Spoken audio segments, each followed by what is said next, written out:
There is a resonance currently vibrating through the fabric of your reality that demands your absolute, undivided presence. I am not speaking to the logical mind that calculates risks and manages daily chores, but to that subterranean layer of your spirit that instinctively recognizes a monumental truth before it is even articulated. You must understand that something is gravitating toward your life at this very moment, not as a vague, distant possibility, but as a tangible, forming reality. For too long, you have been conditioned to stop attaching timelines to your hopes because the cumulative weight of missed dates and unfulfilled promises has become a burden too heavy to carry. You have lived through a chapter that felt unnecessarily prolonged, characterized by a sense of being perpetually stuck in the mud of the mundane. However, in the unseen dimensions of your resistance, a powerful rededuction is being orchestrated with surgical precision. An offer is taking shape. A door is being unlatched. A specific intersection of events is being aligned so perfectly that you will only realize the magnitude of the orchestration once you are standing at its center. The urgency of this hour is not born of panic, but of the need for acute recognition. The shift is not approaching eventually, it is approaching now. It is forming within the specific context of the struggles you are navigating today. You are at the edge of a transition that will redefine your path, but to step into it, you must first acknowledge that the stuck season was not a dead end, but a staging ground for a propulsion you cannot yet see.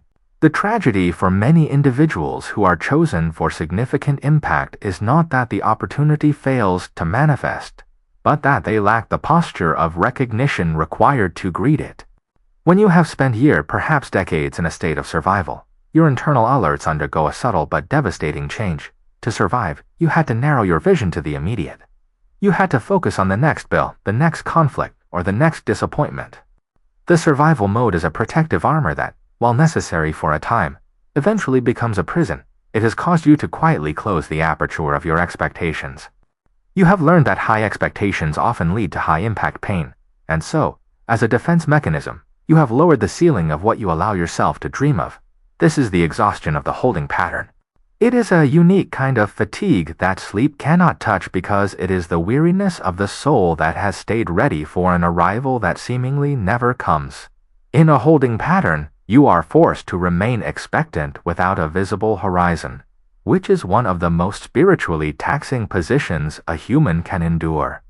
Consequently, you have traded expensive hope for a managed, protected version of belief, one that is carefully calibrated to avoid further injury. But here is the warning: the same narrowing that protected your heart from past things is the very thing that will cause you to undervalue or overlook the magnificent offer currently moving toward you. You must now perform the difficult, conscious work of reopening that aperture, even if every protective instinct you possess screams against it. The most profound obstacle to your breakthrough is often the template of the breakthrough you have already constructed in your mind. Over time, you have developed a hyper-specific mental image of what success will look like, the industry it will involve, the person who will hand you the key, the exact sequence of events that will signal your arrival.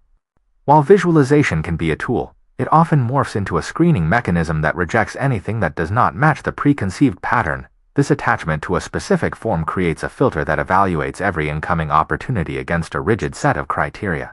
If the offer arrives in an unexpected shape, perhaps through a door you weren't watching or via a conversation that seems unremarkable at first, your template will cause you to dismiss it as irrelevant. This is how the most significant redirections are missed, not through a lack of effort, but through over-specificity. You must release the how and the who. You must become alert to the movement of the opportunity rather than its appearance. When the genuine offer arrives, it will likely not match your expectations, but it will stir something in you that had been dormant for a very long time. Trust that your spirit knows the frequency of your destiny better than your logic knows the details of the delivery. Before the new can land, you must address the finite capacity of your internal and external world. Every life has a limited amount of emotional, mental, and spiritual real estate. In long seasons of waiting, we tend to allow permanent residents to move into the space that was meant for our future. These residents take the form of chronic worries, obligations born of guilt, and habits of fault that were once adaptive but are now merely clutter. This internal clutter is not passive. It is an active barrier. It ensures that when the offer arrives, there is nowhere for it to land. Preparation, therefore, is not an act of frantic reorganization, but a calm, intentional clearing of the space.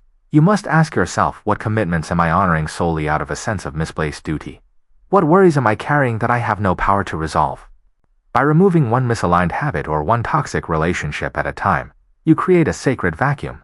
This newly cleared space creates a quality of readiness that acts as a beacon for the arriving opportunity. It signals to the universe that you are no longer just surviving the current chapter, but are actively architecting the landing strip for the next one.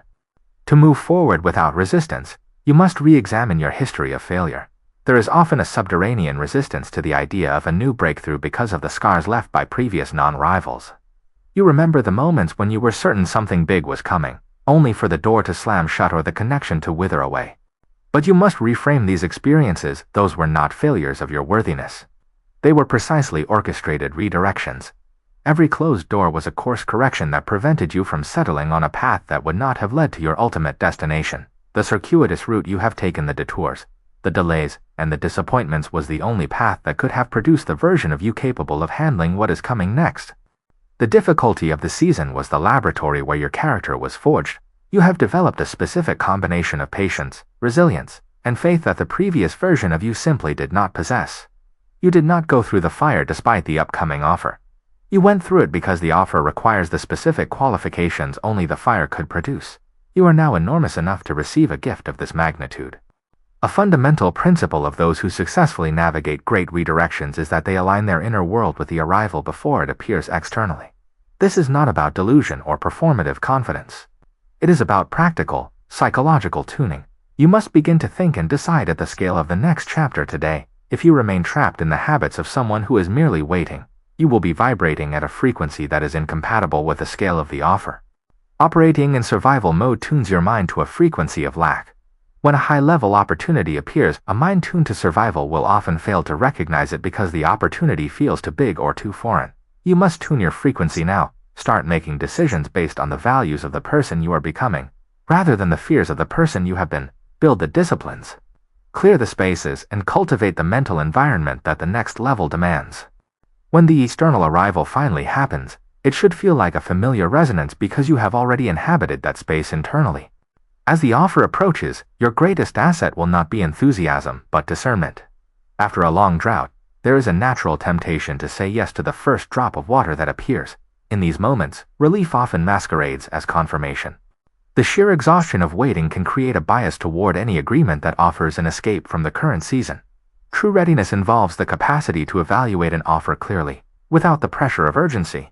A genuine opportunity, one aligned with your higher purpose, will not manufacture a fake sense of crisis to force your hand. It will survive your questions. It will wait for your wisdom. Furthermore, you must be extremely selective about who has access to your discernment process. When the offer arrives, you will want to share it, but not everyone in your life has the vision to see what you see. Some will respond out of their own fears or limited experiences. You must decide now whose voice turns a seat at the table and protect the rest of the process from those who would inadvertently stifle your advancement. The offer is sent to you, not to a committee. One of the most persistent myths of transformation is that you must wait for fear to vanish before you take action. On the contrary, at the threshold of every genuine breakthrough, fear and readiness always coexist. Fear is merely a signal that you are entering a space larger than the one you currently inhabit. It says, "This is new. I haven't been here before." Readiness, however, is the deeper voice that says, "This is what the hard season built me for." Do not mistake the presence of fear for a lack of readiness. Courage is the decision to move forward with the fear present, to say yes while your hands are still shaking. You must understand that you will never feel fully ready in the way your ego desires. You say yes because you recognize, beneath the surface level of anxiety, that you have been perfectly prepared by everything you have endured. Finally, you must realize that this powerful redirection is not merely about your personal comfort or financial security. While those things may change, the offer is fundamentally a resource for a larger purpose. It is a vehicle designed to transport your specific, irreplaceable contribution to the world at a scale your current circumstances cannot support. The redirection is happening because there are people on the other side of you, yes, who are waiting for what you are about to build. The offer is the door, but the actual change happens in the disciplined execution of the purpose it represents. Prepare not just for the moment of arrival, but for the sustained work of stewardship that follows. The waiting is over. The alignment is complete. Brace yourself not for impact, but for flight. Your direction is about to change, and soon, every day of the long wait will make perfect, unmistakable sense. Stay open, stay ready, and when the moment arrives, say yes with everything you are.